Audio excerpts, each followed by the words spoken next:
Hello and welcome to this Beyond Shakespeare exploring session.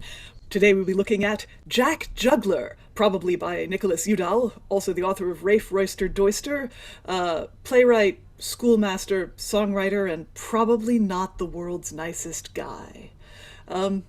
This play was probably written in the 1550s. It was published 1562. This is a first look, which means we will read the play with occasional pauses for discussion, including stage directions as we go, if there are any. And to read this play, we have assembled a marvelous team of readers, as Jack Juggler himself, the vice of the play, and Dame Coy, a gentlewoman, we have... Emily C.A. Snyder, actor, playwright, podcaster in New York City. Jack of all trades. And as Jack's servant Jenkin Careaway, we have... Hi, I'm Greg, and I'm marooned in Stratford-on-Avon. A lovely shade of maroon, I must say. Speaking the prologue and the epilogue, as well as playing Alice Trip and Go, who's the maid, and Master Boungrace, who's the gallant, or Boungrace, whichever's funnier. We have... Rachael, actor on the East Coast. East Coast, not the least coast. And without, I am, in fact, your guest host, Liza Graham. Rob made me do it. And without further ado, let us get to the prologue. Prologue in your own time.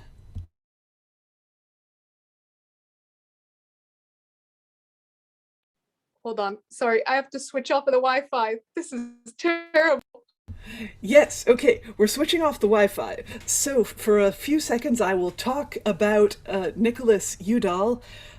Yeah, not the world's nicest guy. Probably he was a schoolmaster. He rose to become headmaster of Eton, and then lost the job in disgrace when he was convicted of offenses against his students under the Buggery Act of 1533. That was what it was called, the law that he was convicted under, and that was a felony. It was a hanging offense. He was gonna get hanged, and then some people interceded on his behalf.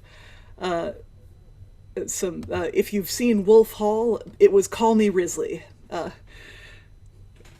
Basically, yeah, and then so he was a vicar for a while. Then Mary became queen, and he stopped being a vicar. Eventually, he was allowed to teach again, which I really don't understand. Basically, I hope he got hurt as badly as he hurt people. And speaking of violence, this is a pretty violent play. Mild content warning. It's mostly kind of Tom and Jerry violence. It's not, it's a comedy, allegedly. We'll see. In Prologue, are we ready? In your own time, Prologue.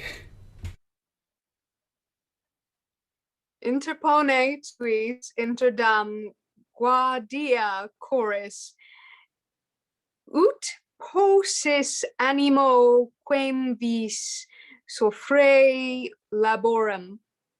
Do any of you know what Latin is this?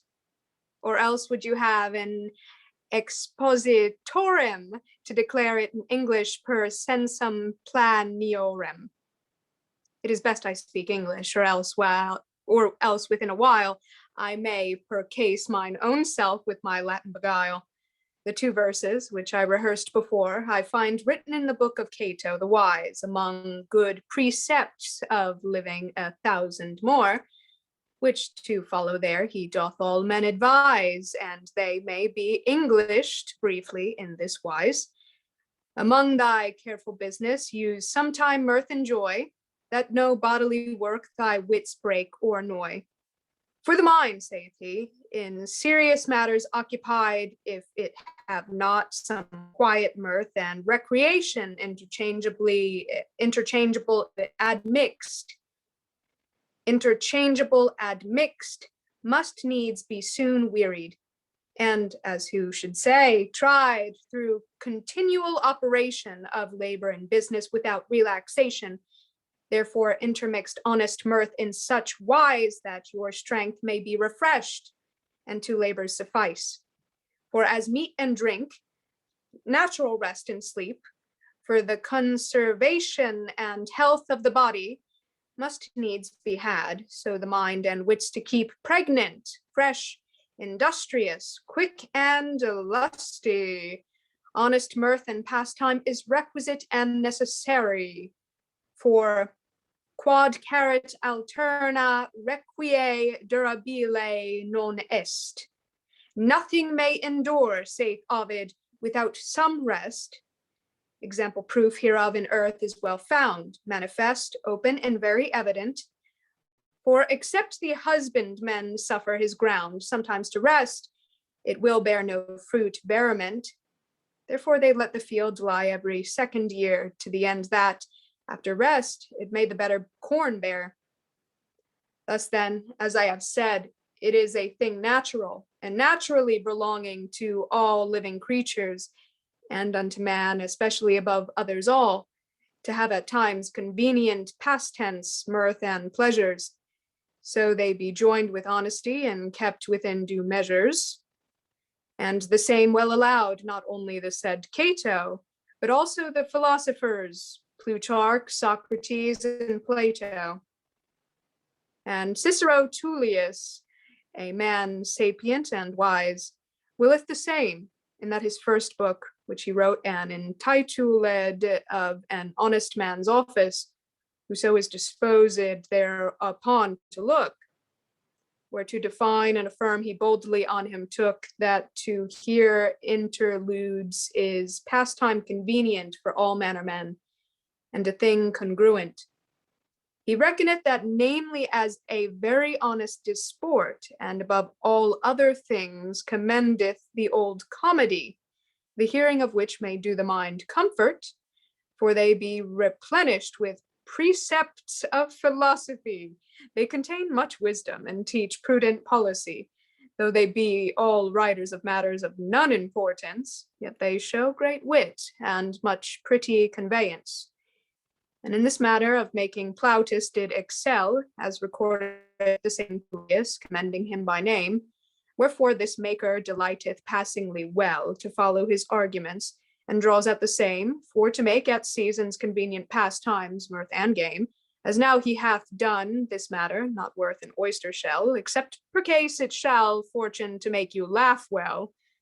And for that purpose only this maker did it right, taking the grounds thereof out of Plautus' first comedy in the sentence of the same.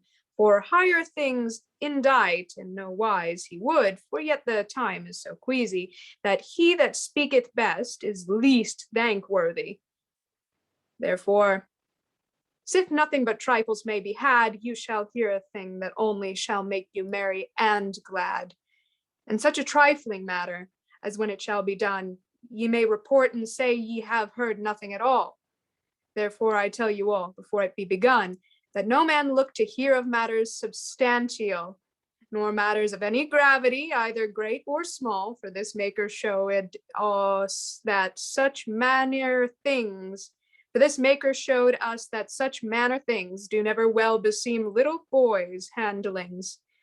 Wherefore, if ye will not sourly your brows bend at such a fantastical conceit as this, but can be content to hear and see the end, I will go show the players what your pleasure is, which to wait upon you I know be ready ere this. I will go send them hither into your presence, desiring that they may have quiet audience. Enter Jack Juggler. Our Lord of Heaven and sweet St. John, rest you merry, my masters, everyone. And I pray to Christ and sweet St. Stephen, send you all a merry good even. And you too, sir, and you also. Good even to you 100 times and 1,000 more. Now, by all these crosses of flesh, bone, and blood, I reckon my chance right marvelous good, here now to find all this company, which in my mind, I wished for heartily. For I have labored all day till I am weary, and now am disposed to pass the time and be merry. And I think none of you, but he would do the same. For who will be sad and needeth not is foul to blame. And as for me, of my mother I have been taught to be merry when I may, and take no thought, which lesson I bear so well away that I used to make merry once a day. And now, if all things happen right, you shall see as mad a pastime this night as you ever saw this 7 years, and as proper a toy as you ever saw played of a boy. I am called Jack Juggler, of many and one, and in faith I will play a juggling cast anon. I will conjure the mole and God before, or else let me lease my name for evermore. I have it devised and compassed how, and what ways I will tell and show to you.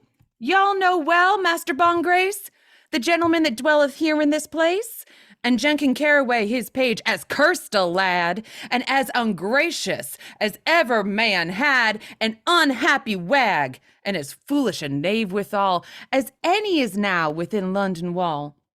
This Jenkin and I have been fallen at great debate, for a matter that fell between us late, and hitherto of him I could never revenged be, for his master maintaineth him and loveth not me.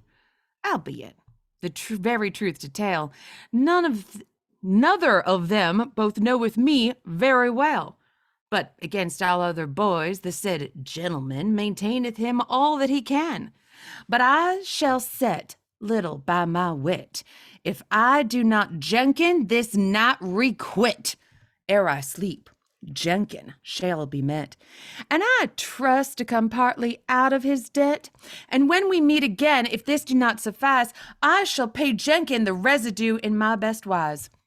It chanced me right now in the other end of the next street, with Jenkin and his master in the face to meet.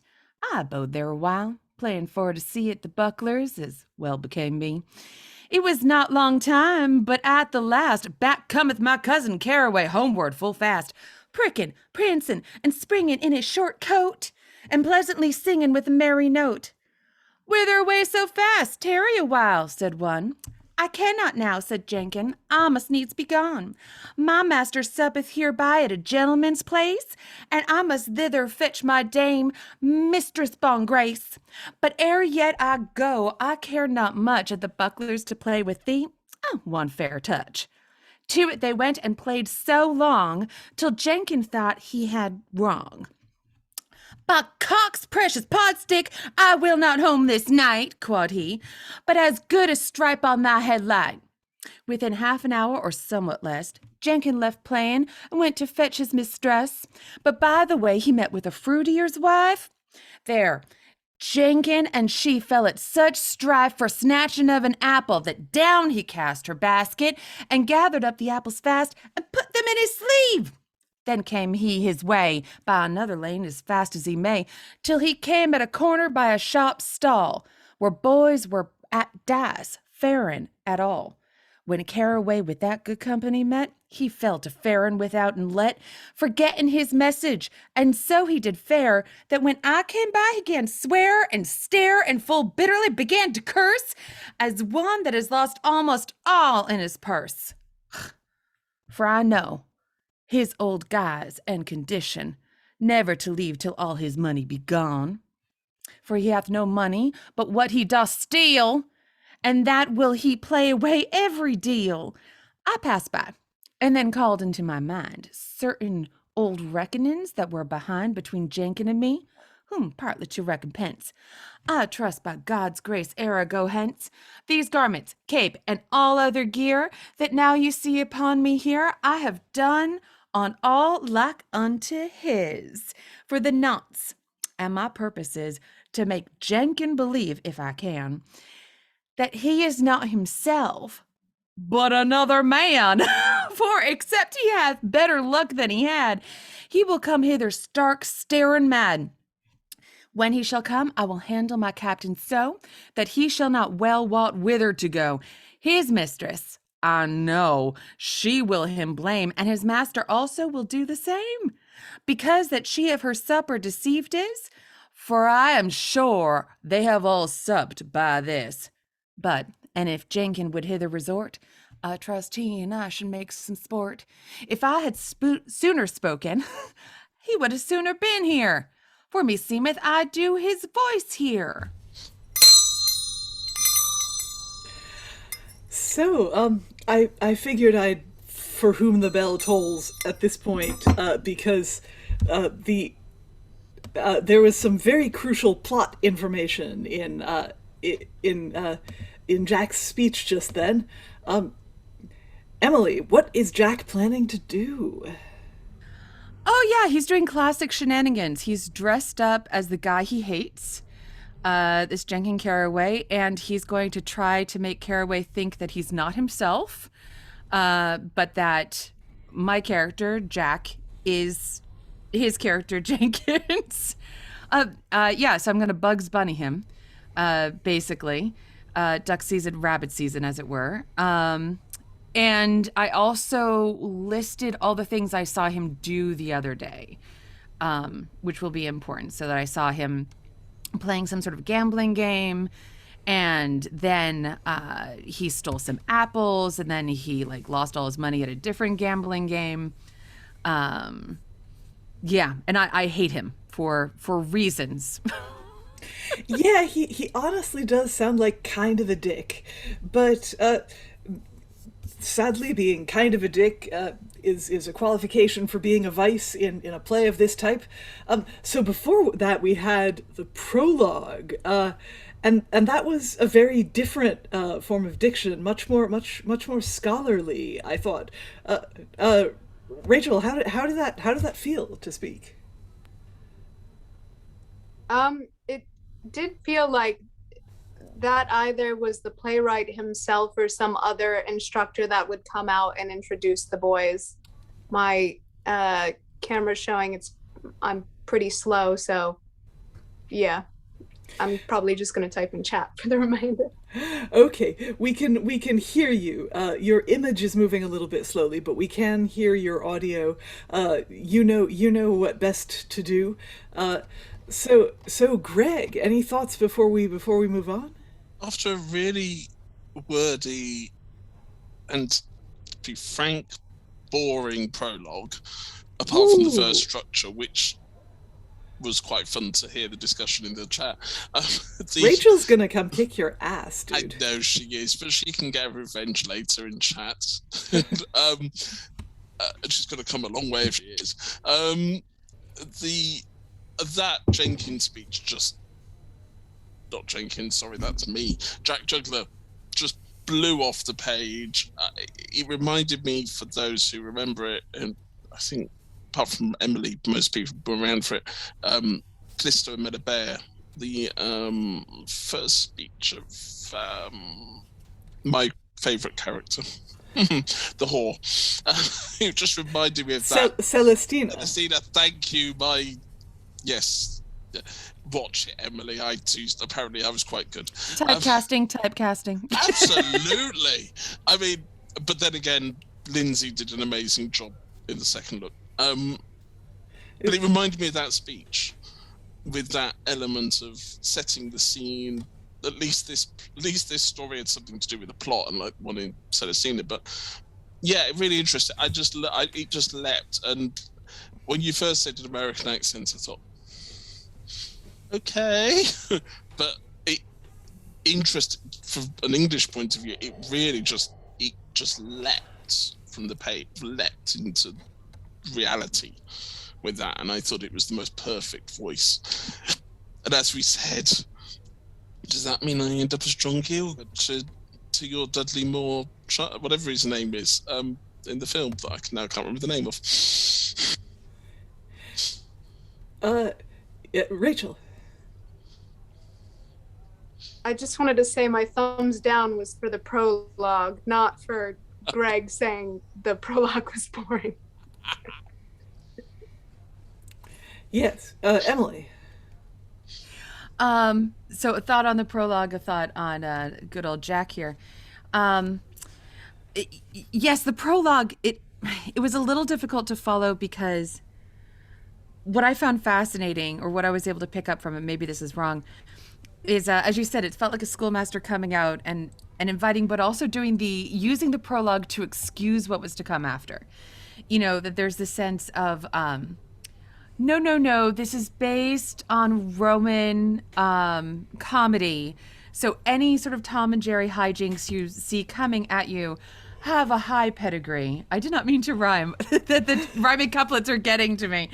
I was intrigued by the rhyme scheme, which is kind of which allows for certain couplets and certain quatrains, and I kind of want to sit down with it because I feel like this is a pattern that I've been seeing in a few early modern pieces, but it isn't listed in any of my formal poetry books. I'm like, what is this that like everyone's doing? So that would be fun to take a moment and look at. I both am sorry and not sorry for playing with a sort of broad American Southern accent, but when I started reading Jack, I should say, so I've switched to Jack, the kind of like asides within the own speech, the curses, there was one line right towards the very end where like it's a form, now I can't find it. There's like a few words that work well, and this is something that I don't know, various American companies have found, that like there's something of the rhythm of certain English dialects that are maintained in our American Southern dialect. Turns of phrase, exclamations, as well as stuff that will work in like both accents ish, that like would not fit as well in my very New England accent, because if I were to say it just as myself, it'd be "Our Lord of Heaven and sweet John, rest you merry, my masters everyone," and like you kind of don't get any of the New England has no sass. We have passive aggression, but we don't really have like the fun of I'm just big. I'm big and I've got things to say. We are not in the face. And I feel that Jack Juggler is so delighting. So I apologize for everyone who hates the choice that I'm trying out. And I and that is the reasoning behind. So that is my own prologue excuse.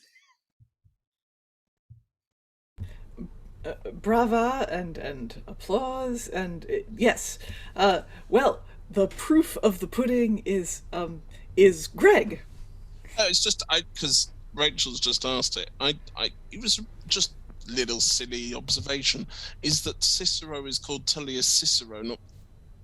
No, wait a minute. Let's get this right. Cicero Tullius, not Tullius Cicero, which is the way that his names technically appear, as he was Marcus Tullius Cicero. And I was just curious, is that because of an internal rhyme scheme, or is that because he just got the writer just got his names muddled up?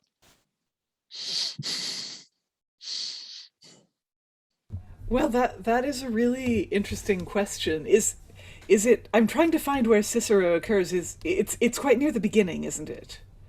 Oh no, wait. Just after the break in the speech that I think. So it's not a rhyme word, so it's got to be a rhythm thing, and rhythm wise, it would be as easy to say Tullius Cicero as Cicero Tullius. So perhaps it's more to do with and Nicholas Udall did, if he did write this play, he taught Latin, so perhaps it's more to do with convention. Rachael? If we follow the iambic, the Tullius winds up like, it sounds like Tullius, or like maybe it could be an internal rhyme with wise, perhaps, maybe. It's possible. Maybe not. It's possible. It certainly ends on the same consonant before the caesura, so intentionally or not, it certainly echoes itself. Um, so, yeah, possible. Especially since I don't know what the original spelling was. This text was edited for the full cast audio adaptation, which is available, I think, on our Audio Boom channel. And other audio places. Okay, so having had those two speeches, one from the prologue and one from Jack, very different tones, we will now meet Jack's arch nemesis, or perhaps the person whose arch nemesis Jack is, Jenkin Careaway. Enter Jenkin Careaway. Ah, sir, I may say I have been at a feast. I have lost 2 shillings and 6pence at the least. Marry, sir, of this gains I need make no boast, but the devil go with all, more have I lost. My name is Careaway. Let all sorrows pass. I will ere tomorrow night be as rich as ever I was, or at the furthest without a day or twain. My master's purse shall pay me again. Therefore, ho! Careaway now will I sing, hey, hey! But by the Lord, now I remember another thing. By my faith, Jenkin, my mistress and thou are like to agree. God knoweth how, that thou comest not for her incontinent to bring her to supper when thou wast sent. And now they have all supped. Thou wilt surely outbid, except thou imagine some pretty and crafty lie, for she is, as all other women be, a very cursed shrew, by the blessed Trinity, and a very devil. For if she once begin to fight or chide, in a week she will not lean, and a great pleasure she have, especially now of late, to get poor me now and then by the pate. For she is an angry piece of flesh, and soon displeased, quickly moved, but not lightly appeased. Used to call her at home Dame Coy, the pretty gingerly piece. God save her and Saint Loy! As dainty and nice as an halfpenny worth of silver spoons, but vengeable melancholy in the afternoons. She useth for her bodily health and safeguard to chide daily one fit to supperward. And my master himself is worse than she. If he once thoroughly angered me. And a maid we have at home, and a strip and go.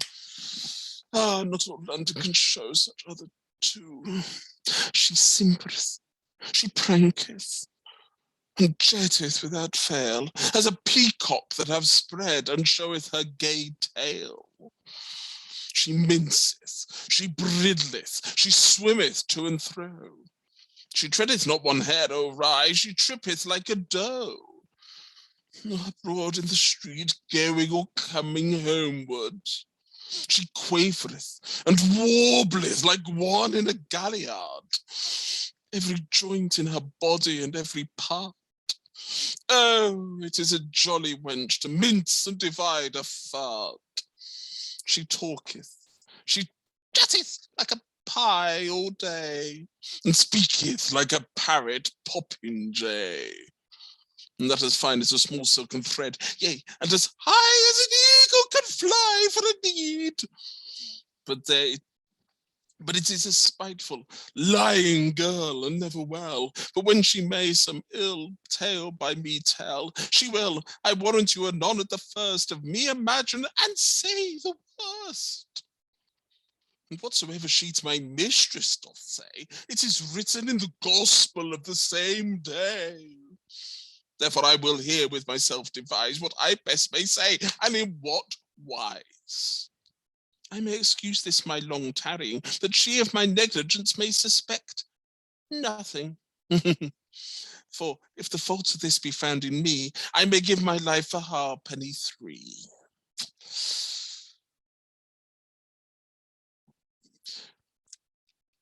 Let me study this month, and I shall not find a better device than now is come to my mind. Mistress, I will say, I am bound by my duty to see that your woman had to have no injury, for I hear and see more than you now and then, and yourself partly know the wanton wiles of men. When we come yonder, there did I see my master kiss gentlewoman 2 or 3, and to come among others, methought I see he had a marvellous great fantasy. Anon he commanded me to run thence for you, to come sup there if you would. But I wot not how, my heart grudged, mistrusting less that I being away, my master would some light cast play. Whereupon, mistress, to the end, I tarried half supper time, to God me mend. Beside that, there was such other company as I know your mistressship settleth nothing by. Gorgeous dames of the court, gallants also with doctors and other rufflers mo. At last, when I thought it was time and season, I came to certify you as it was reason. And by the way, whom should I meet but that most honest gentleman in the street, which the last week was with you here, and made you a banquet and bouncing chair. Ah, Jenkin, quoth he, good speed, how farest thou? Marry, well, wield it to your master, quod I, how do you? How doth my mistress? Is she at home? Yea, sir, quod I, and suppeth all alone. But she hath no manner good cheer. I am sure she would gladly have you there. I cannot come now, said he. I have business. But thou shalt carry a token from me to thy mistress. Go with me to my chamber to yon lane end, and I will have a dish of costards unto her send. I followed him, and was bold by your leave to receive and bring them here in my sleeve. But I would not forward England by Jesu Christ, that my master Boungrace hereof wist, or knew that I should any such gear to you bring, lest he misdeem us both in some worse thing. Nor show him of nothing of that I before said, for then indeed, sir, I am arrayed. If you do, I may nothing hereafter unto you tell, whether I see my master ill or well. But if you now this counsel keep, I will ease you perchance twice in a week. You may say you were sick and your head did ache, that you lusted not this night and any supper make, especially without the doors. But though it best to abide at home and take your rest, and I will to my master to bring him home, for you know he will be angry if we come alone. This what I say, and face it so well, that he shall believe it every deal. How say you, friends, by the arms of Robin Hood, will not this excuse be reasonably good? To muse for any great folly it is, for I may make sure reckoning of this, that, and if I would sit during this 7th year, I shall not else find to save me all clear. And, as you see, for the most part our wits be best when we be taken most unreadiest. But I will not give for that boy a fly, that hath not all times in good store one good lie, and cannot set a good face upon the same. Therefore, St. George thee borrow as it will let him frame. I will jeopard a joint, but be as it be may. I have had many like chances before this day. But I promise you, I do cursely fear, for I feel vengeable burning in my left ear. It hath been a saying of time long, that sweet meat will have sour sauce among. And surely I shall have some ill hap, for my hair standeth up under my cap. I would knock, but I dare not by Our Lady. I fear hanging whereunto no man is hasty. But seeing that there is no another remedy, thus to stand any longer, it is but folly. Pulset ostium knocks on the door. They be so far within they cannot hear. Soft thou knocking, saucy knave, what makest thou here? What knave is that? He speaketh not to me, I trow. We meet that one of us is like to have a blow. For now that I am well chafed and somewhat hot, 20 such could I hew as small as flesh to pot. And surely if I had a knife, this knave should scape hardly with his life, to teach him to ask of me any more what I make at my own master's door. Ah, but if thou come from that gate, thou knave, I will fet thee by the sweet locks, so God me save. Will the horse and fight indeed by mine honesty? I know no quarrel he hath to me. But I would I were within the house, and that I would not set by him a louse. For I fear to mistrust such quarrelling thieves. See how he beginneth to strike up his sleeves. His arse maketh buttons now, and who lusteth to feel shall find his heart creeping out at his heel, or else lying hidden in some corner of his hose, if it be not already dropped out of his nose.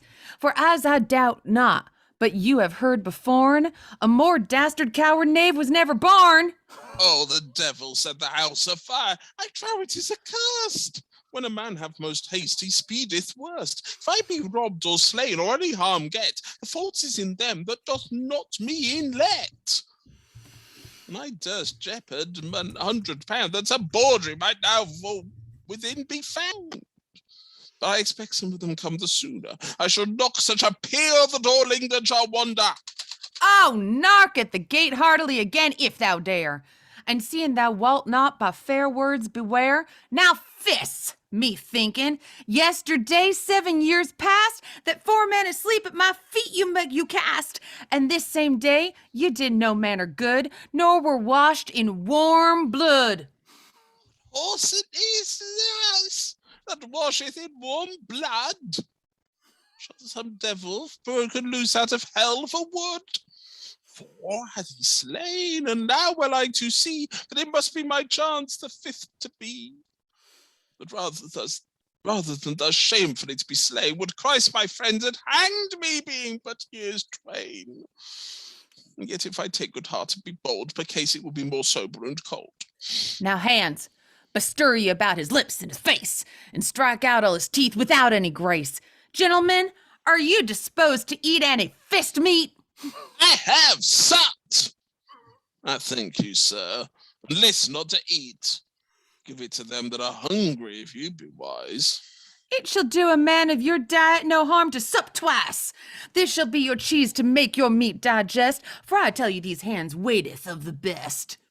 I shall never escape. See how he whacketh his hands. With a stroke they will lay a knave in our lady bones, and yet this day they have done no good at all. Ere thou essay on me, I pray thee lay them on the wall. Speak you all this in earnest or in game?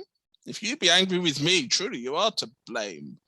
For have you any just quarrel to me? Ere thou and I part, that will I show thee. Or have I done you any manner displeasure? Ere thou and I part, thou shalt know thou mayest be sure. Oh, by my faith, if you are angry without a cause, you shall have amends made with a couple of straws. By thee I set whatsoever thou art, but for thy displeasure I care not a fart. Oh.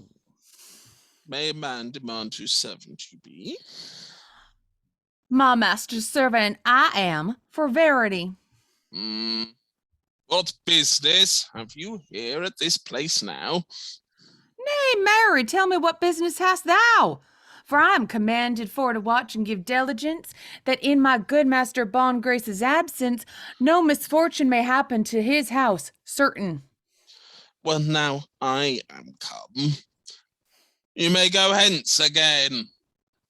And thank them that so much for my master have done, showing them that the servants of the house become home. For I am of the house, and now in will I go.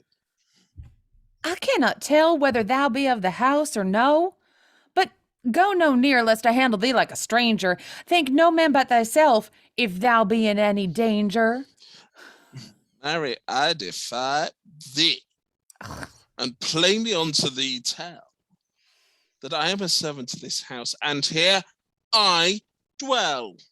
Now, so God me snatch, but go thy ways while thou mayest. For this 40 days I shall make thee not able to go nor ride, but in a dung cart or a wheelbarrow, lying on one side. I am a servant of this house, by these 10 bones. No more prating, but get thee hence at once. Oh, why my master have sent me home in his message. Pack and walk a knave, hereaway is no passage. What would that let me from my known master's house? Be trudging, or in faith ye bear me a souse. Here my master and I have our habitation, and hath continually dwelling in this mansion, at the least this 12 years and odd, and here will we end our lives by the grace of God. Why then, where shall I, my master, and I dwell? At the devil, if you lust, I cannot tell. In nomine Patris, now this year doth pass, for a little before supper here our house was, and this day in the morning I will on a book swear that my master and I both dwell in here. Who is the master? Tell me, without lie, and thine own name also let me know short lie. For my master's all, let me have the blame, if this knave know his master or his own name. My master's name is Master Boungrace. I have dwelt Grace. Grace. Yeah. Grace. I have dwelt with him a long space. Ah. And I am Jenkin Careaway, his page. What, you drunken knave, begin you to rage? Take that. Art thou Master Boungrace's page? I be not, I made a very good voyage. Darest thou to my face say thou art I? I would it were true and no lie. For then thou shouldst smart and I should bet, whereas now I do all the blows get. And is this Master Boungrace thy master, dost thou then say? I will swear on a book he was once this day. And for that thou shalt somewhat have, because thou presumest like a saucy lying knave to say my master is thine. Who is thy master now? By my troth, so ever pleaseth you. I am your own, for you beat me so, as no man but my master should do. I will handle thee better, if fault be not in fist. Help! Save my life, masters, for the passion of Christ! Why, thou lazy thief, dost thou cry and roar?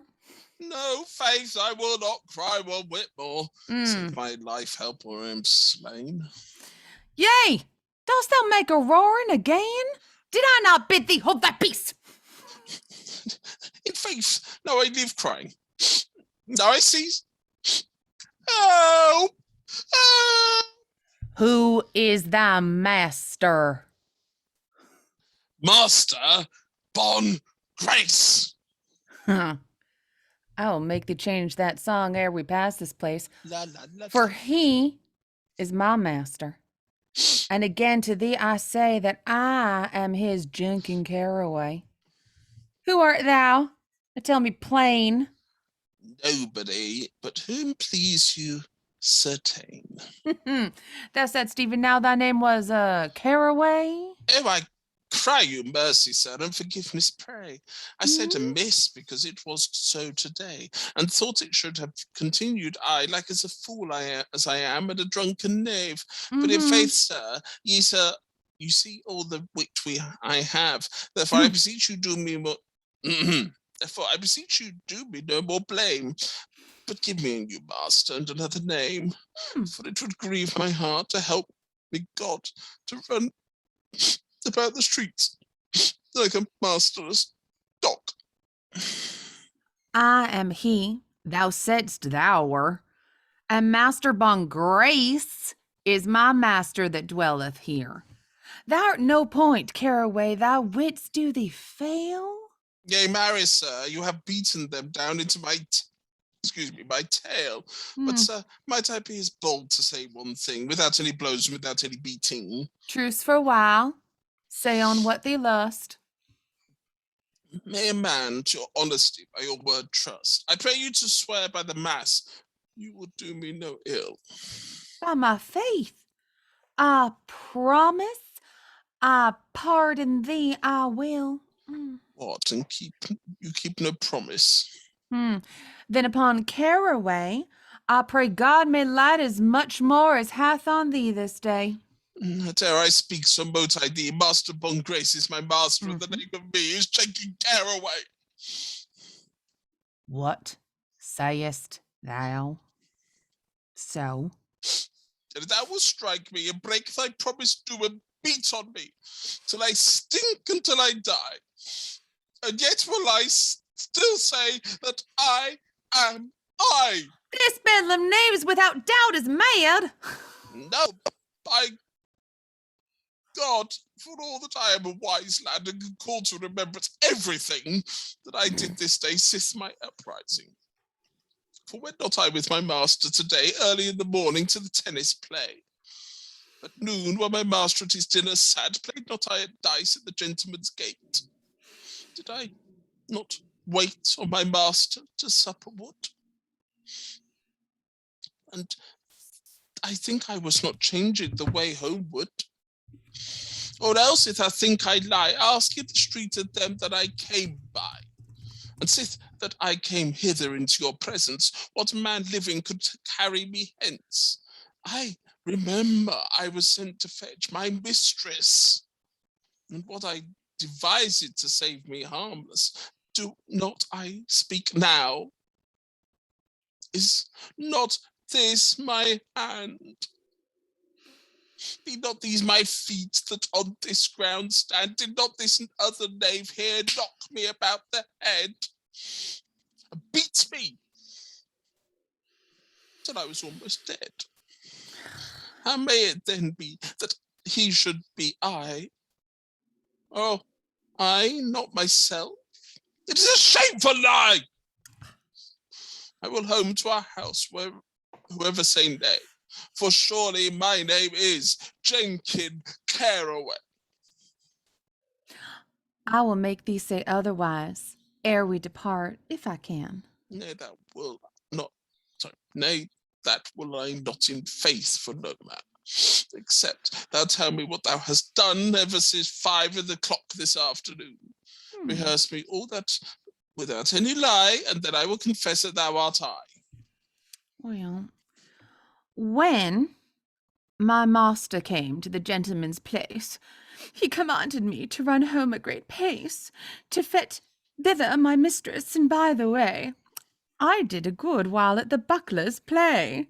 Then came I by a wife that did costard sell, and cast down her basket fair and well, and gathered as many as I could get, and put them in my sleeve.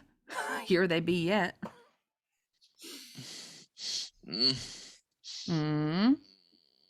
How the devil should they come there, for I did them all in my own sleeve bare. He lieth not a word in all this, nor doth in any one point miss. For aught I see yet between earnest and game, I must go seek another name. But thou, Omni Ed, see all this, tell the rest that is behind, and there I know I shall thee a liar find. I ran thence homeward a contrary way, and whether I stopped there or nay, I could tell if me lusteth a good token, but it may not be here very well spoken.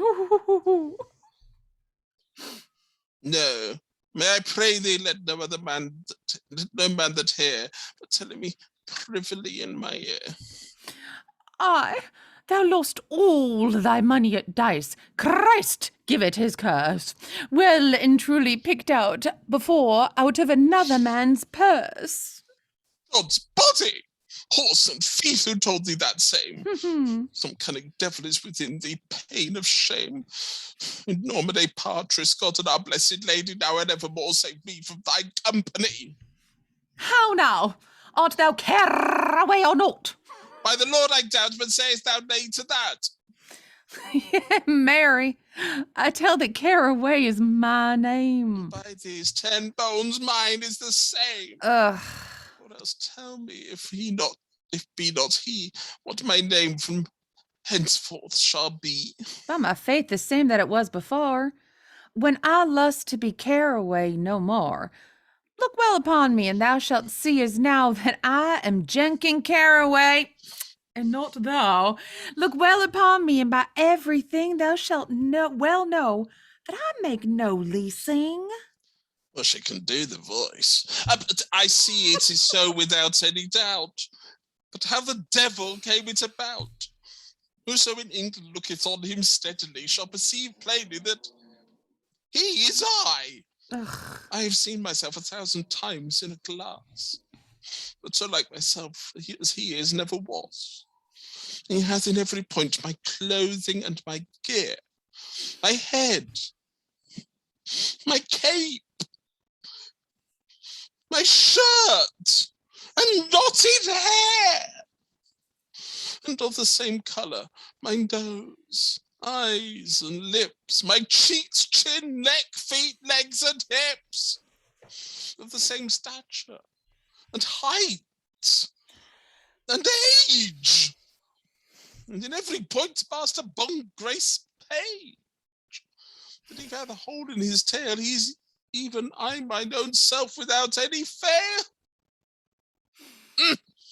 And yet when I remember why, what not, how, the same man that I ever been, methinketh now I am now. I know my master at his house, and my 5 wits I have. Why then should I give credence to a foolish knave, that nothing intendeth but my delude and mock? For whom should I fear at my master's gate to knock? Thinkest thou I have said all this in game? Go, or I shall send thee hence in the devil's name. Avoid, thou lousy lurden and precious stinking slave, that neither thy name knowest, nor canst any master have. Wine-shaken pillory pickpour of lice not without a peck. Hence, or by God's precious I shall break thy neck. Then, master, I beseech you heartily take the pain, for if I be found in any place to bring me to me again. Now is this not a wonderful case, that no man shall lease himself in any such place? Have not any of you heard of such a thing heretofore? No man, nor never shall, I dare say, from henceforth any more. While he museth and judgeth himself upon, I will steal away for a while and let him alone. Exit Jack Juggler. Good Lord of heaven, where did I myself leave? Or who did me of my name by the way bereave? For I am sure of this in my mind, that I did in no place leave myself behind. If I had my name played away at dice, or had sold myself to any man at a price, or had made a fray and had lost it in fighting, or it had been stolen from me sleeping, it had been a matter, and I would have kept patience. But it spiteth my heart to have lost it by such open negligence. Ah, thou hoarse and drowsy drunken sot! It were an alms deed to walk thy coat, and I shrew him that would for thee be sorry to see thee well curried by and by. And by Christ, if any man would it do, I myself would help thereto. For a man must see, thou horse and goose, that thou wouldst lease thine arse if it were loose. Albeit I would never the deed believe, but that the thing itself doth show and prove. There was never ape so like unto an ape, as he is to me in feature and shape. But what will my master say, trow ye, when he shall this gear hear and see? Would he know me, think you, when he shall see me? If he do not, another will as good as he. But where is that other eye? Whither is he gone? To my master, by Cock's precious passion, either to put me out of my place or to accuse me to my master, Boungrace. But I will after as fast as I can flee. I trust to be there as soon as he. That if my master be not ready home to come, I will be here again as fast as I can run. In any wise to speak with my mistress, or else I shall never escape hanging, doubtless. And here we will break for a quick discussion. So, wow, I mean, for the 1550s, that's a pretty extraordinary scene. Jack Juggler has convinced Jenkin Careaway that Jenkin is not Jenkin, Jack is Jenkin.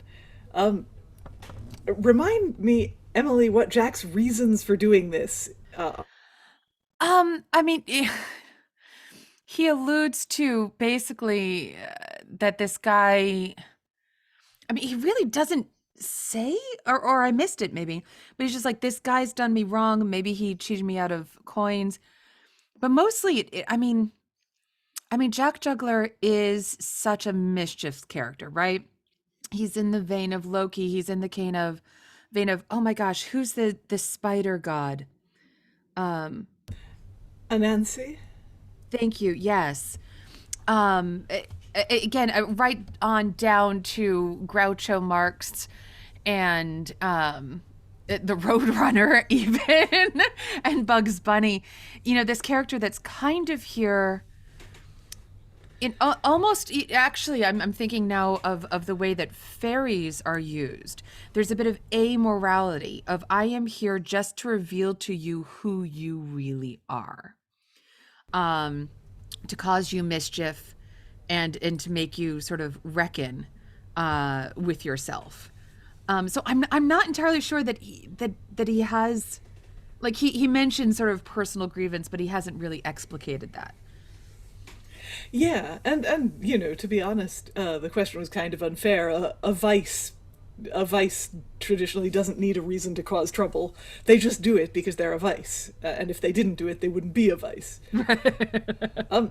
So, Greg, how did that scene feel from your end? I don't know who's having more fun. I honestly, and it was really interesting playing with the accents. I loved the fact. At first, it was unintentional that I slipped into the American and mimicked you, but actually, for some weird reason, it actually worked. It was that kind of just, oh my God, I want to go back and pick that scene more because there is so much going on. Careaway, that last speech was just incredible. I've been trying to understand himself. I'm also wondering why the hell he hasn't worked out what's going on. It's kind of, is there, how does he not know who it is behind the door? But I don't care. And actually, it was interesting also just within Careaway himself. You know, you could play with facades in this so much. The whole thing of the that very deep American accent, but then you slip it. However you slip that, I don't know. But whether you go from posh to, I don't know because I don't know the American accent. But me going from trying to do my best John Gielgud, which wasn't very good, but it was essentially just trying to play him very posh. But then you could really I'd almost want to go Cockney in that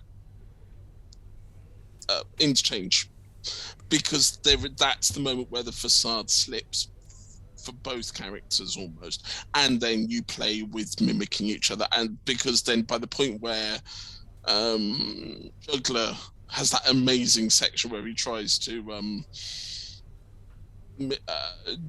describe the day, or it does describe the day in fact, it's just like, yeah,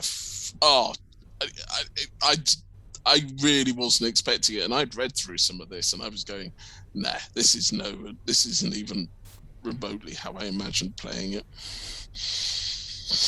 Yeah. So let's see.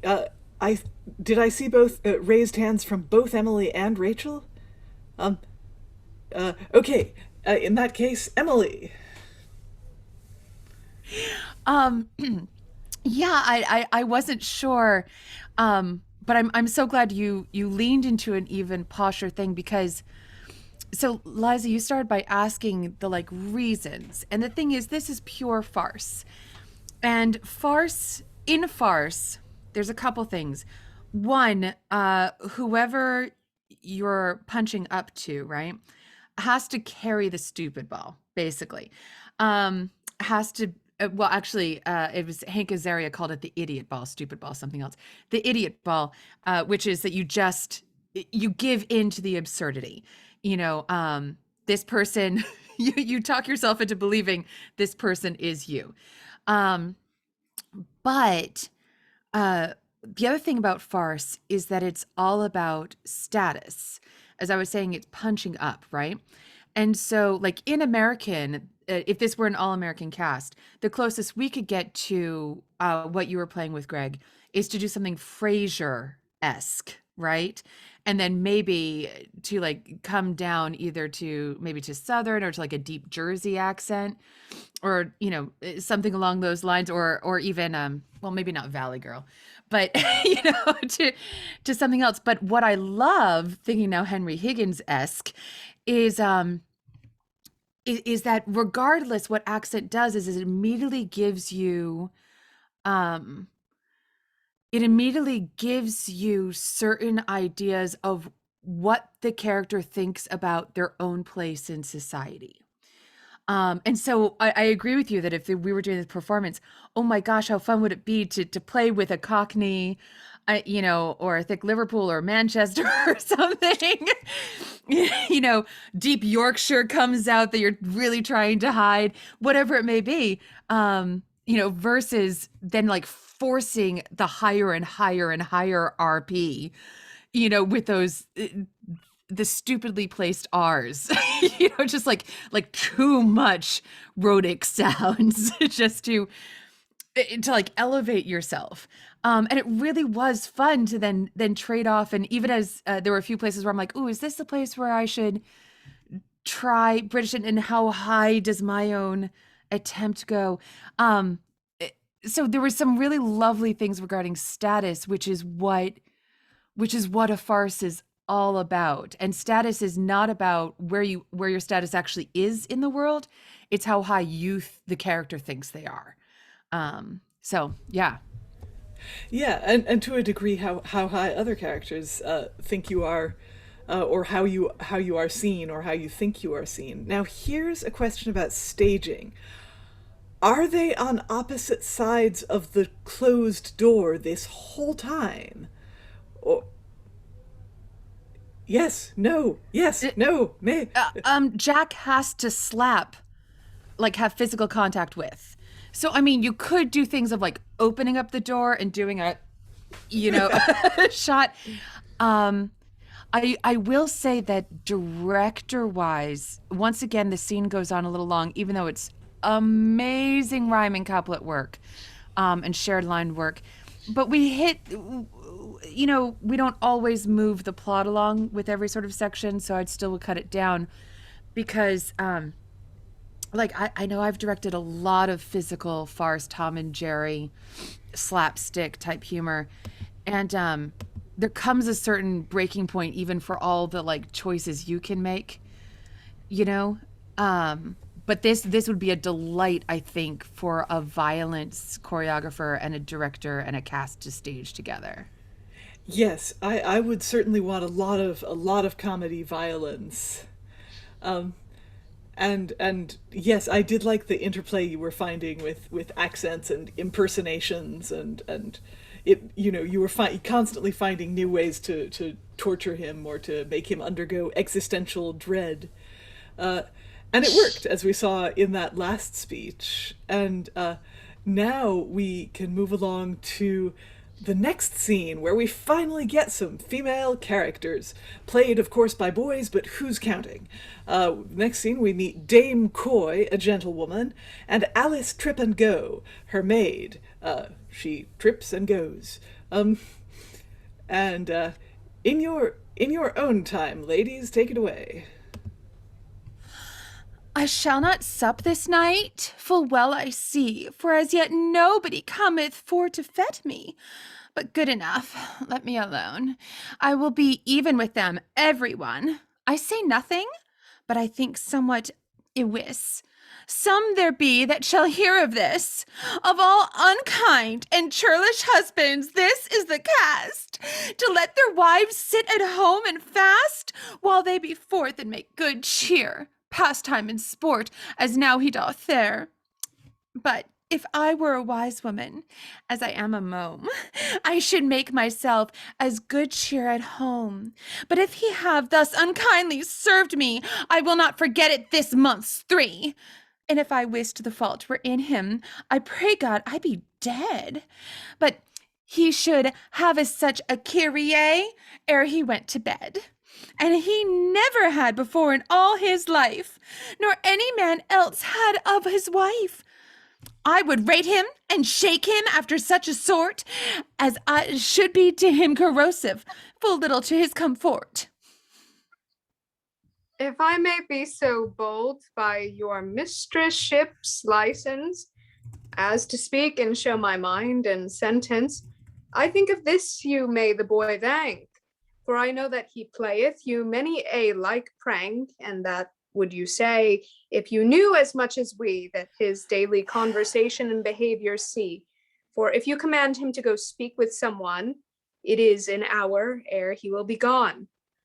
Then will he run forth and play in the street, and come again, and say that he cannot with him meet. Nay, nay, it is his master's play. He serveth me so almost every 3rd day. But I will be even with him, as God give me joy. And yet the fault may be in the boy.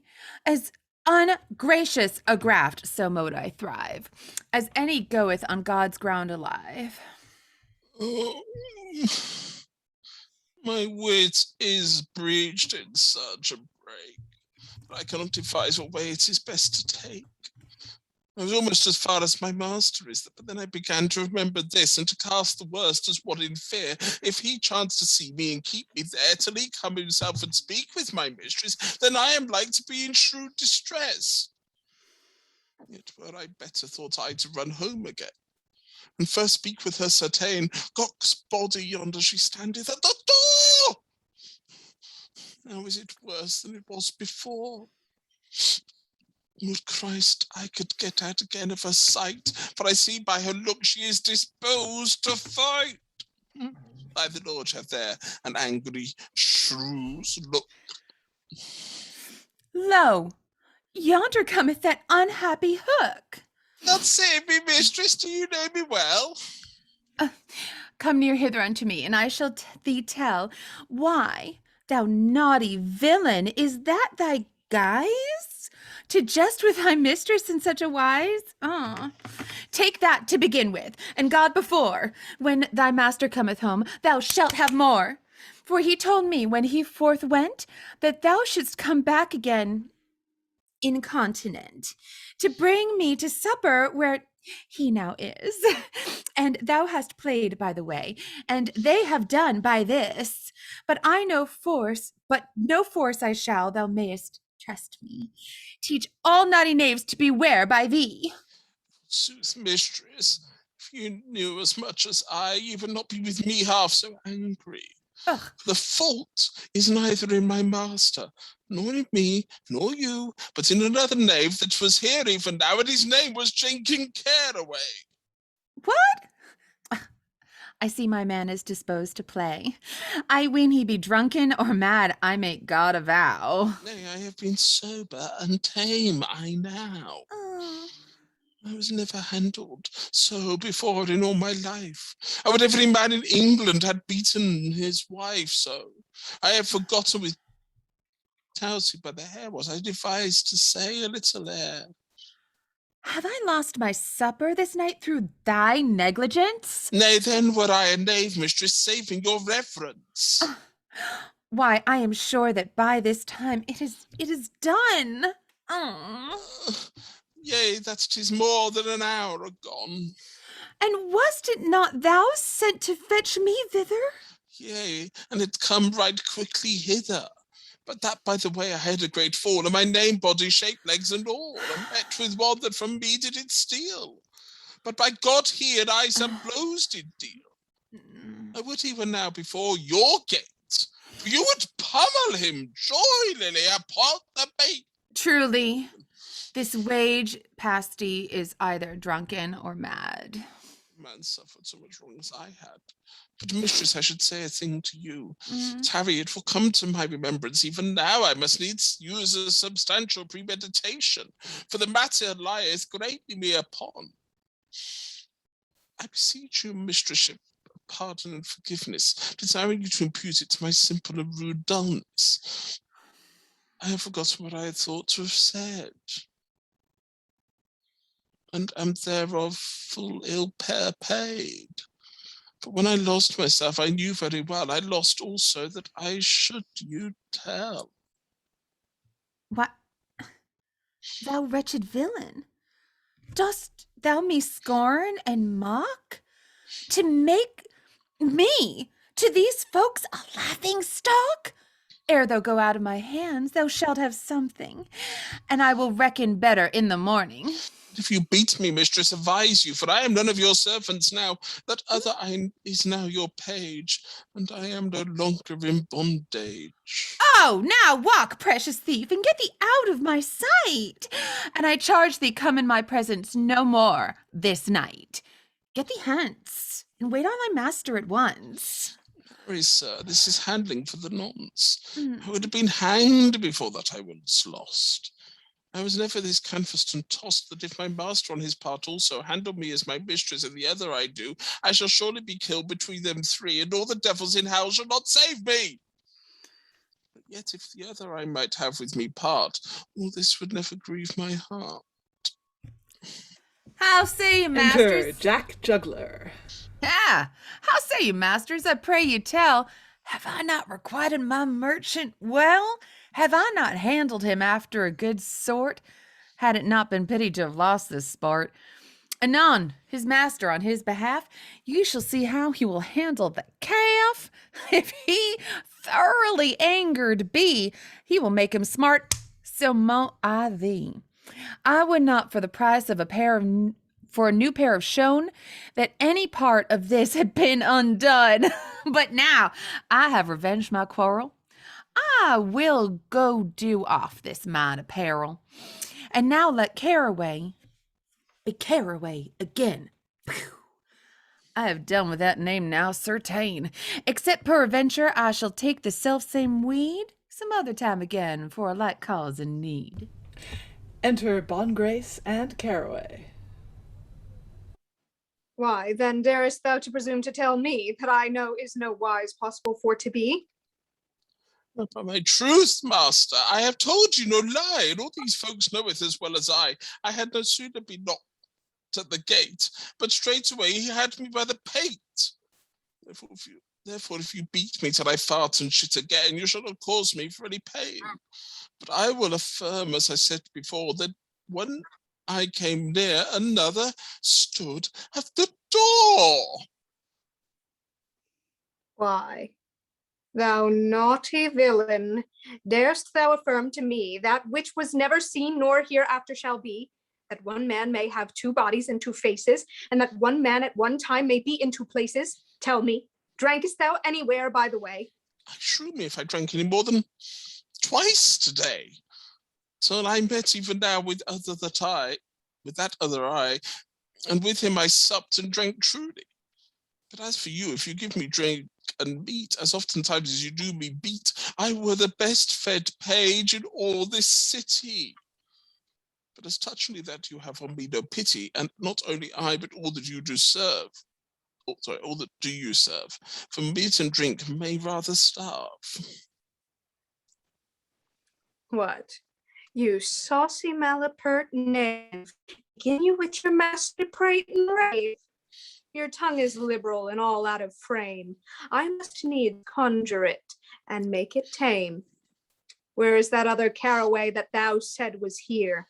Now, by my Christendom, sir, I what there? Why canst thou find no man to mock but me? I mocked you not, master, somewhat I thee. Every word was true that you told.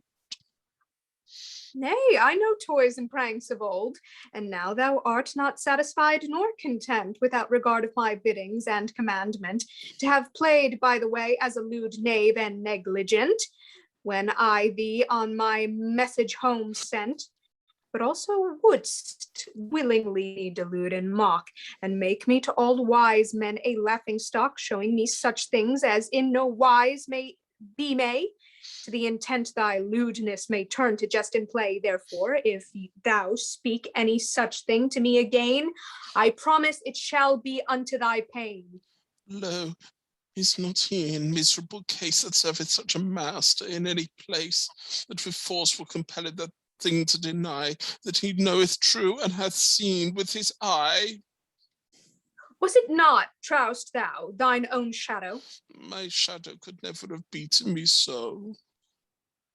Why, by what reason possible may such a thing be? Nay, I did marvel and wonder it more than ye. And at the first did me cursely move, nor I would mine own eyes in no wise believe, until that other eye beat me so, that he made me believe it, whether I would or no. And if he had yourself now within his reach, he would make you so too, or else beshit your breach. I durst a good meed and a wager lay, that thou layest down and slepst by the way, and dreamed all this that thou hast me told. Nay, you lie, master, if I might be so bold. But we rise so early that, if I had done well and be a wise lad. Yet, master, I would you understood that I have always been trusty and good, and fly as fast as a bear in a cage. Whensoever you send me in your message, in faith, and as for this I have told you, I saw and felt it as waking as I am now. For I had no sooner knocked at the gate, but the other-eyed knave had me by the pate. I durst you on a book swear that he had been watching for me there long ere I came, hidden in some privy place, even for the nonce to have me by the face. Why then thou spakest not with my wife? No, that I did not, master, by my life. Till that other eye was gone. And then my mistress sent me after anon to wait on you home in the devil's name. I ween the devil never so beat his dame. And where became that other Careaway? I'm honestly, sir, I cannot say, but I warrant he is now far hence. Sorry, not far hence. He is here among this company for 40 pence. Hence, at once seek and smell him out. I shall rap thee on the lying knave's snout. I will not be deluded with such a glossing lie, nor give credence till I see it with mine own eye. Truly, good sir, by your mastership's favour, I cannot well find a knave by the savour. Many. Ooh, here smells strong, but none so rank as he. A stronger scented knave than he was cannot be. But sir, if he be haply found anon, what amends shall I have for that you have me done? If he may be found, I shall walk his coat. Yea, for our Lady's sake, sir, I beseech you spare him not, for it is some false knave without and doubt. I'd rather than 40 pence we could find him out. For if a man may believe a glass, even my very own self it was, and here we was but even right now, and stepped away suddenly, I wot not how. Of such another thing I have neither heard nor seen by our blessed Lady, Heaven's Queen.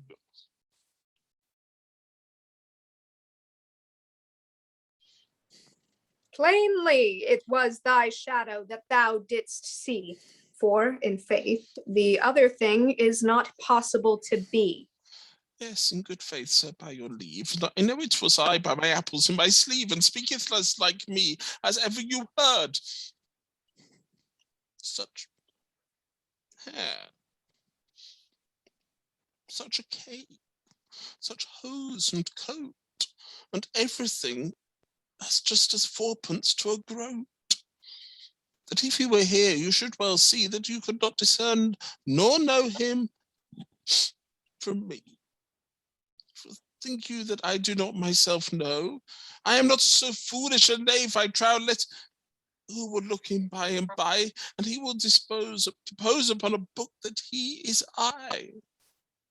And I dare well say you will say the same, for he called himself by my own name. And he told me all that I have done since 5 o'clock this afternoon. You could tell when you were supper set. You sent me home, my mistress, to fetch, and showed me all things that I did by the way.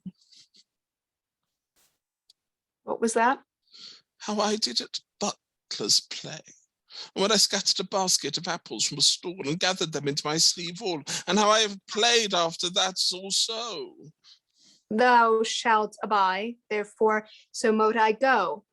Is that the guise of a trusty page to play when he is sent on his master's message?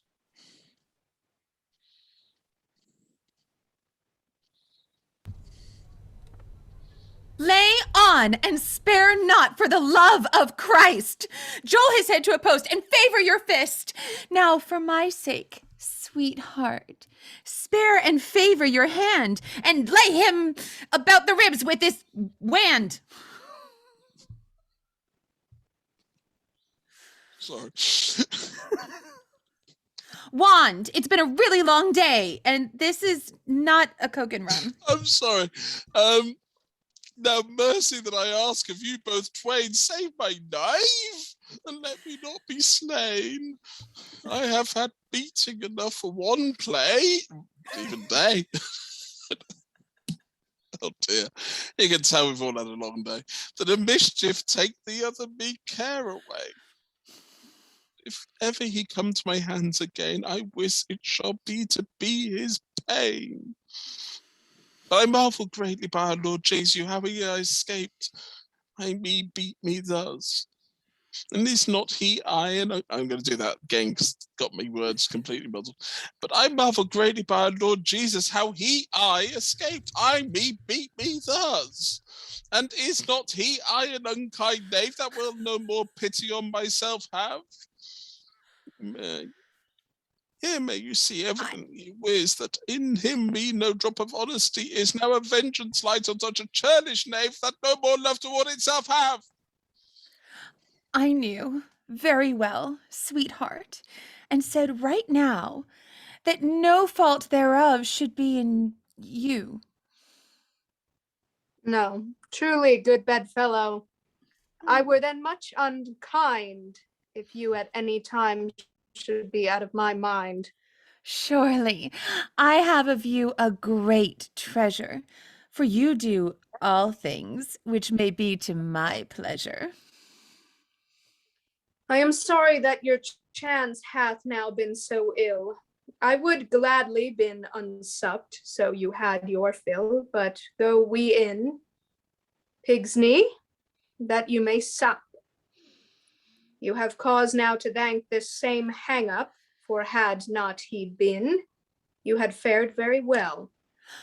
I bequeath him with a hot vengeance to the devil of hell, and heartily I beseech him that hanged on the rude, that he never eat nor drink that may do him good, and that he die a shameful death, saving my charity.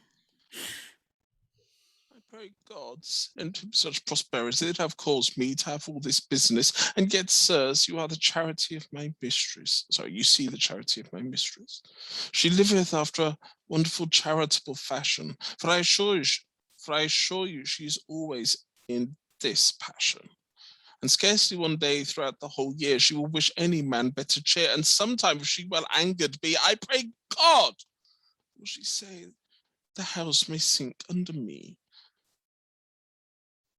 But masters, if you happen to see the other eye, as that you shall, it is not very likely, nor I will not desire you for him purposely to look, for it is an uncomparable, unhappy hook, And if it be I you might happen to seek, and not find me out in a whole week. For when I was wont to run away, I used not to come again in less than a month or tway.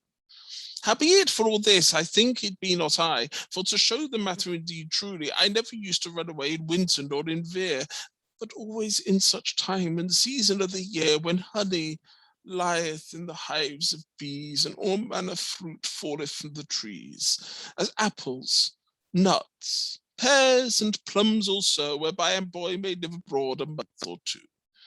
This cast do I use, I will not begin with you fain, therefore I wonder if he be I certain. But, and if he be and you meet me aboard by chance, send me home to my master with a vengeance, and show him, if he come not here tomorrow night, I will never receive him again, if I might. And in the meantime, I will give him a groat that I will well and thriftily walk his coat. For a more ungracious knave is not even now between this place and Calico, not a more frantic mad knave in Bedlam, not a more fool hence to Jerusalem. That if to come again, perchance he shall refuse, I will continue as I am and let him choose. And but he come the sooner, by our Lady bright, he shall lie without the doors all night. For I will shut up the gate and get me to my bed. For I promise you, I have a very giddy head. I need no supper for this night, nor would eat no meat, though I might. And for you also, master, I think it best you go to bed and take your rest. For who of you had been handled as I have been would not be long out of his bed, I ween. No more will I but steal out sight. I pray God give you all good night, and send you better happen fortune than to lease yourself homeward as I have done. Exit Careaway. Enter Epilogue. Somewhat it was, saith the proverb old, that the cat winked when her eye was out. That is to say, no tale can be told, but that some English may be picked thereof out, if so to search the Latin and ground of it men will go about, as this trifling interlude that before you hath been rehearsed may signify some further meaning, if it be well searched. Such is the fashion of the day nowadays, that the simple innocents are deluded, and 100,000 divers ways by subtle and crafty means shamefully abused, and by strength, force, and violence oft times compelled to believe and say the moon is made of a green cheese, or else have great harm, and per case that their life lease. And an old saying it is, that most times might, force, strength, power, and colorable subtlety doth oppress, debar, over, and defeat right, though the cause stand never so greatly against equity, and the truth thereof be known for never so perfect certainty. Yea, and the poor simple innocent that hath had wrong and injury must call the other his good master for showing him such mercy. And as it is daily seen, for fear of further disprofit, he must that man his best friend and master call, of whom he never received any manner benefit, and at whose hand he never had any good at all, and must grant, affirm, or deny whatsoever he must say the crow is white, if he be so commanded, yea, and that he himself is into another body changed. He must say he did amiss, though he never did offend. He must ask forgiveness where he did no trespass, or else be in trouble, care, and misery without end, and be cast in some arrearage without any grace. and that thing he saw done before his own face he must by compulsion stiffly deny, and for fear, whether he will or not, say, tongue, you lie. And in every faculty this thing is put in and is so universal that I need no one to name, and, as I fear, is like evermore to endure. For it is in all faculties a common sport and game, the weaker to say as the stronger biddeth, or to have blame, as a cunning sophist will by argument bring to pass, that the rude shall confess and grant himself an ass. And this is the daily exercise and practice of their schools, and not among them only, but also among all others, the stronger to compel and make poor simple fools to say as they command them in all manner matters. I will name none particular, but set them all together without any exception. For I pray you show me one amongst all in the world that seeth not such fashion. He that is stronger and more of power and might, if he be disposed to revenge his cause, will soon pick a quarrel, be it wrong or right, to the inferior and weaker for a couple of straws, and will against him so extremely lay the laws that he will put him to the worse, either by false injury, or by some craft and subtlety, or else by plain tyranny. As you saw right now by example plain, another fellow, being a counterfeit page, brought the gentleman's servant out of his brain, and made him grant that himself was fallen in dotage, bearing himself in hand, that he did rage. And when he could not bring that to pass by reason, he made him grant it, and say by compulsion. Therefore happy are they that can beware into whose hands they fall by any such chance, which if they do, they hardly escape care, trouble, misery, and woeful grievance. And thus I make an end, committing you to his guidance that made and redeemed us all. And to you that be now here, I pray God grant and send many a good new year. And here ends Jack Juggler. Now, a question that occurs to me is this Jack's play or Jenkin's?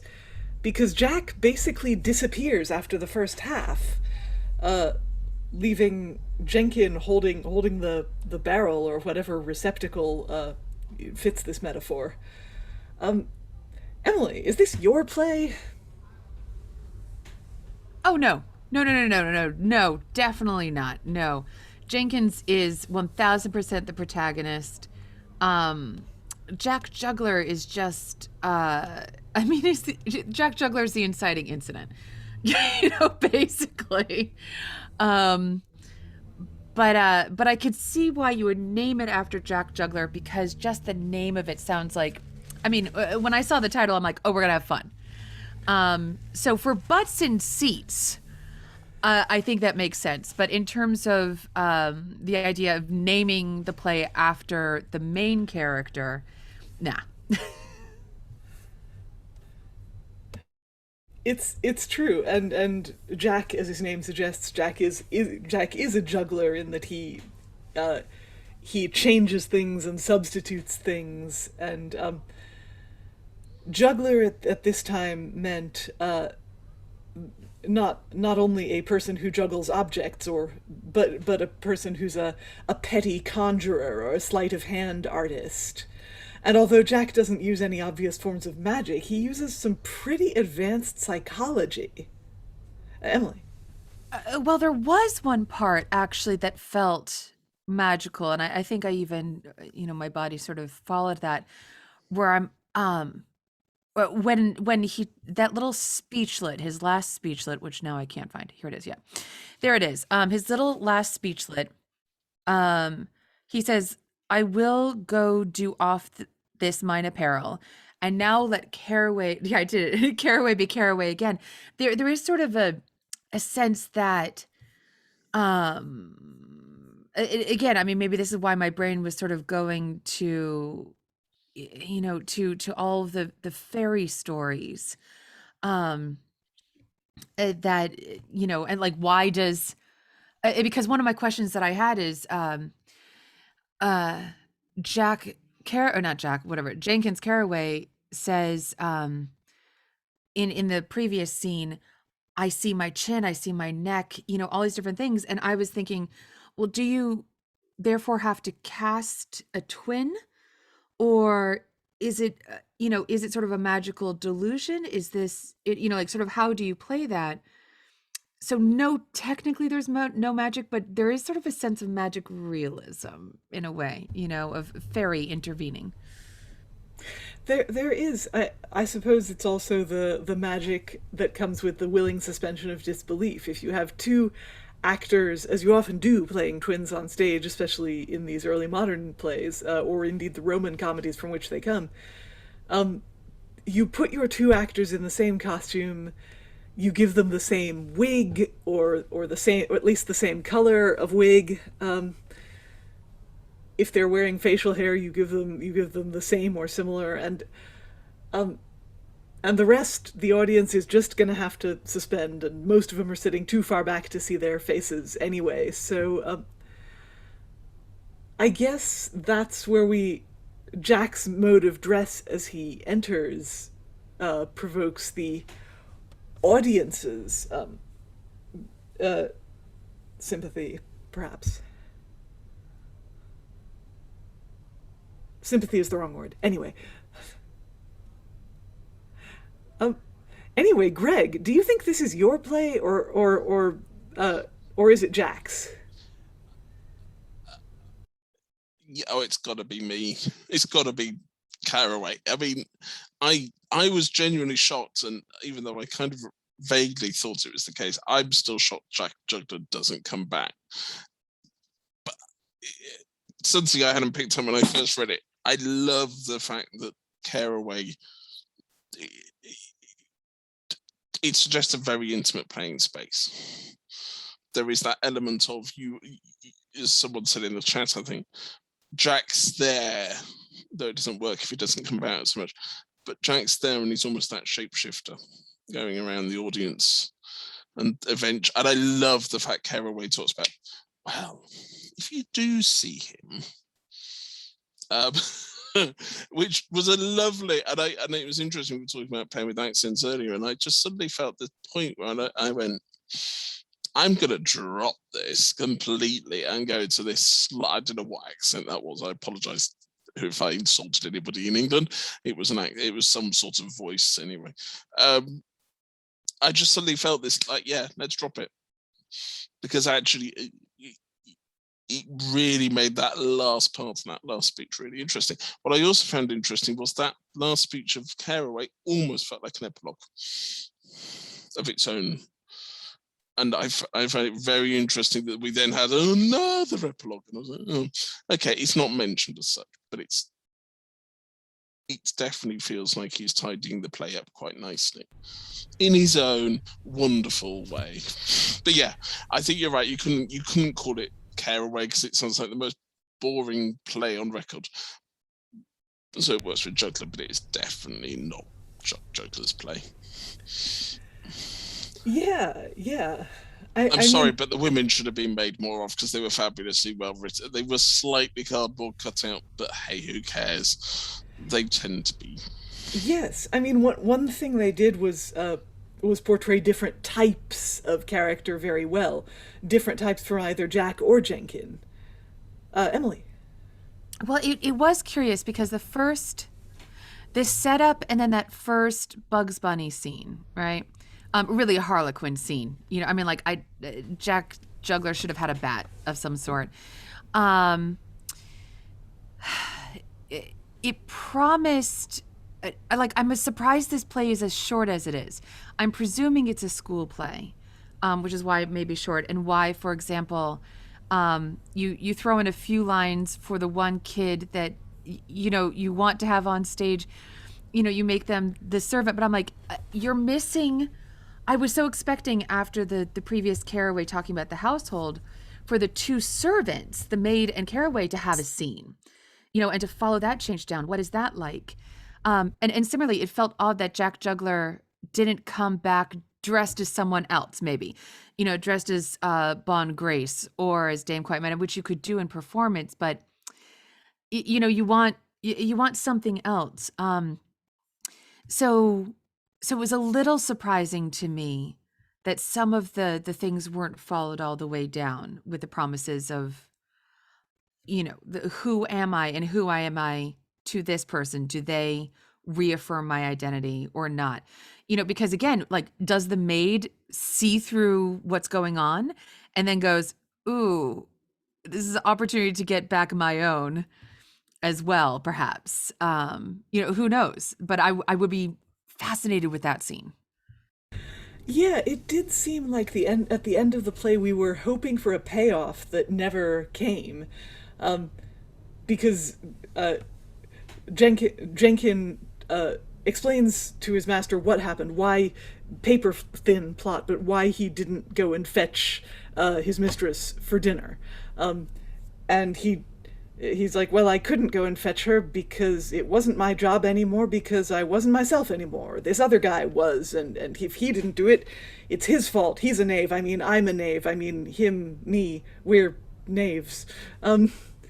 So you would want Jack Juggler to come back on and either try and convince Boungrace and Coy that he was Careaway, or as you say, you might want him to come on and claim to be Coy, claim to be Mistress Coy, and be like, oh, husband, I've come to dinner, or something like that, who knows? I mean, again, we get into, is Jack's motivation to get a free dinner? Is Jack's motivation purely to mess with Careaway? Who knows? And it would be, if you were a director, you'd have to make that choice, but it's kind of interesting how ambiguous it is. So it being 8 minutes past 9, we might have to go around the room for final thoughts on this weird play. And the flying fickle finger of fate lands on Greg. I just want to go back and look at it again. I could actually, if it wasn't for the obvious, I could actually just sit back and just read that all the way through again and probably find more stuff and play with it. And yeah, Rob, if you're listening, text workshop on the conversation between Careaway and Jack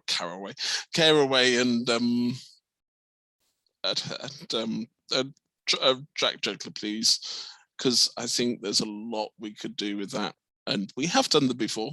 Text workshops are not unknown. So yeah, no, brilliant, loved it, and oh my god, I'm still laughing at some of that. However, there's so many questions. Anyway, well done. Marvelous. And yeah, absolutely. I would be interested in a workshop on that scene and doing it different ways and seeing what could come out of it with different people, with like, I'm Jack Juggler and so's my wife. Emily, final thoughts? Oh, sorry. Yeah. Oh, this was such a delight. It was so delightful that I didn't want to go and like pick apart the verse, which I think is lovely. And it was also just so theatric, it was so full of life that it was impossible to just sit and sort of say the words and, try to make motion through emotion. It was like, it was slapstick. And as I was sort of saying in the chat, it's also really comforting to see le plus ça change, le plus la même chose. The more things change, the more they stay the same. That idiots have been with us always, and the world's still here. Everything ends up well, or at least around. Both idiots and dickheads. They're we're surrounded by both, and I did like the female characters because they lightened that. They made it so it wasn't just an idiot versus dickhead play. Anyway, Rachael, final thoughts? Um, I don't tap in as well to when we do farces, even though this is an interlude. Uh, I don't think they're my genre. The first half to me seemed very Errol Flynn, like swashbuckler like type thing. Like when we for that conference when we did that Robin Hood thing where they were the guys where you dipped your head in the water.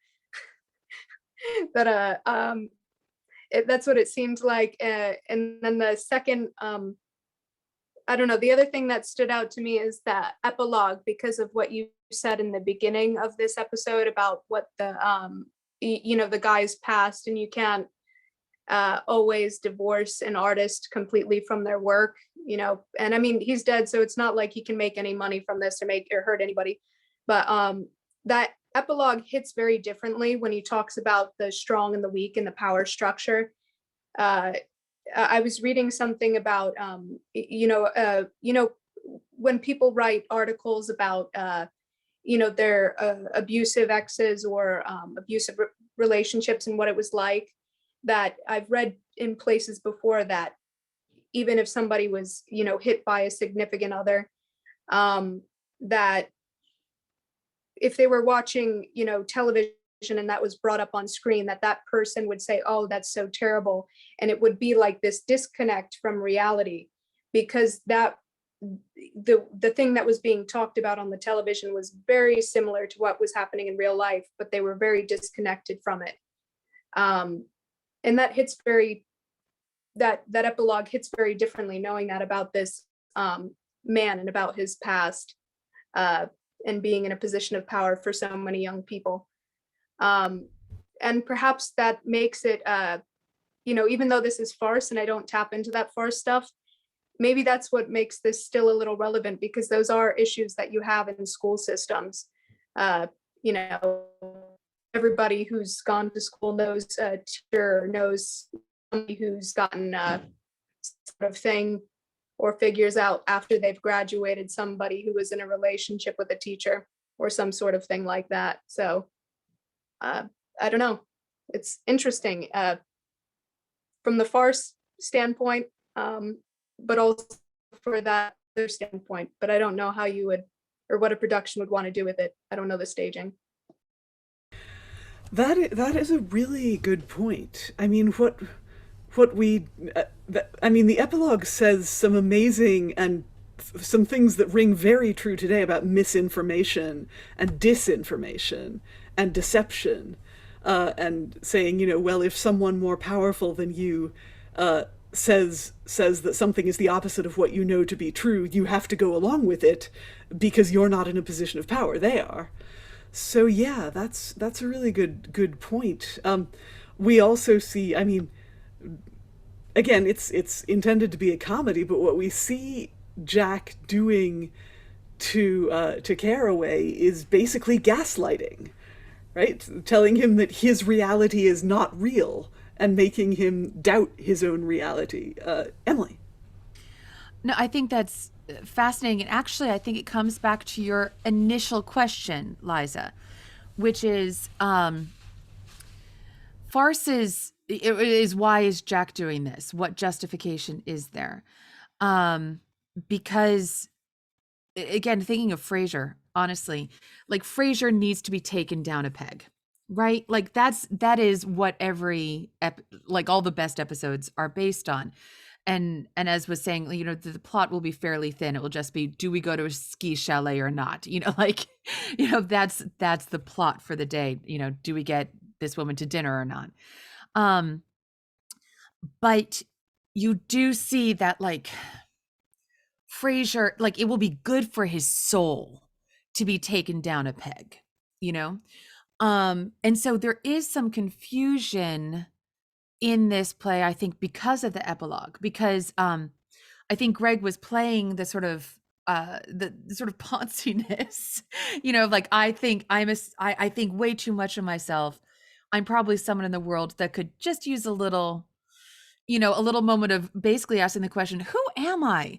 Am I really this guy? Should I be this guy? And what we see though in the existential sections is that question is not brought down, but instead the ending epilogue asks the question of, should we be beating our servants? An equally good question, an equally important, like, no, we shouldn't question, but not the question of the play. And it's not even set up with it in the prologue, right? Because the prologue just says it's from Plautus. Plautus is all about keeping, really kind of keeping people in their place and their social circumstances. Mobility is not going to be a thing. But yeah, so in terms of putting this on, I think if you want to keep it a comedy, as Greg was saying, you have to end it with Careaway's last speech that says, yeah, this sort of thing happened to me. Now all of you go and, hope this never happens to you. But so the audience can go away and think, should Jack Juggler come for me or not? Do I deserve it or not? If you add in the epilogue, then I think you kind of turn this into a problem play. Yeah, I would be loath to cut the epilogue just because what they say is so on point. But that's a question we could work out if we do workshop this. A director could be like, yes, but what's the play about? And we could be like, well, I don't know, pie in the face. But yeah, that is a question of how much does Careaway deserve what he gets? We learn that he was given this simple task to fetch his mistress and then for dinner, and no, he stopped to play at Buckler's, and then he stopped to play dice, and then he lost all his money, and then he stole some apples, and yeah, I don't know, is he trying to be a trickster and failing, and therefore he has to get tricked? So yeah, again, intriguing one. But yeah, many questions about this play in general.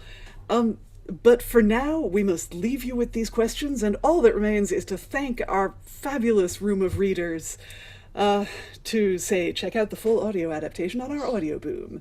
And many other plays by Nicholas Udall are available on this here YouTube channel right here. For now, good night, farewell, so long, auf Wiedersehen, bye!